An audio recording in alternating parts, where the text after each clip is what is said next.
વલસાડના ઉમરગામ ખાતે ફળોના રાજા કેરીના પારમાં હાલ મંજરીઓ લહેરાઈ રહી છે, જેના કારણે ખેડૂતોની ચિંતામાં વધારો થયો છે।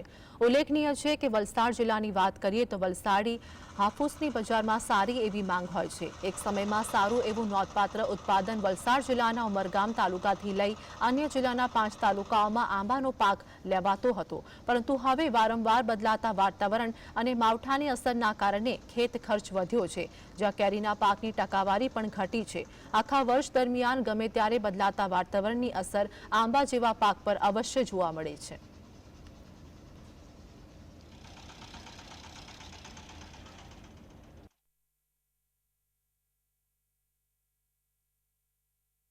તો ગયા વર્ષની જેમ આ વર્ષે પણ ઘણું નુકસાન થવાની શક્યતા છે।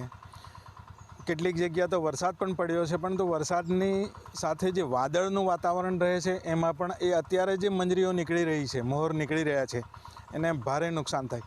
એમાં ફૂગ અને ડેઘા પુષ્કળ એના આક્રમણ થવાની શક્યતા છે, એટલે આ સેકન્ડ ટાઈમ અમે આ દવાનો છંટકાવ કરી રહ્યા છીએ।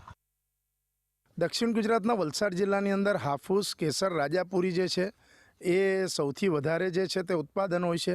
વલસાડ જિલ્લાનો જે વલસાડી હાફૂસ છે એની વિશ્વભરમાં માંગ રહે છે, પરંતુ દર વર્ષે જે છે તે માવઠાની અસરને વાતાવરણમાં આવતો બદલાવ હવે કેરીના પાક માટે નુકસાનકારક છે। ચાલુ વર્ષે પણ માવઠાની અસરને જોઈને ખેડૂતોએ જે છે પાકને બચાવવા તૈયારીઓ કરી છે, દવાઓનો છંટકાવ શરૂ કર્યો છે, કારણ કે રોગ જીવાતની અસર માવઠાના સમયે આવી જાય છે। હાલ પણ જે છે માવઠાની અસર છે, માવઠાની શરૂઆત છે 2 દિવસથી, અને ખેડૂતોએ જે છે તે દવાનો છંટકાવ કરી રોગ જીવાતથી બચવા માટેના પ્રયત્નો શરૂ કર્યા છે। રાજેશ પાવસ્કર, GSTV, ઉમરગામ।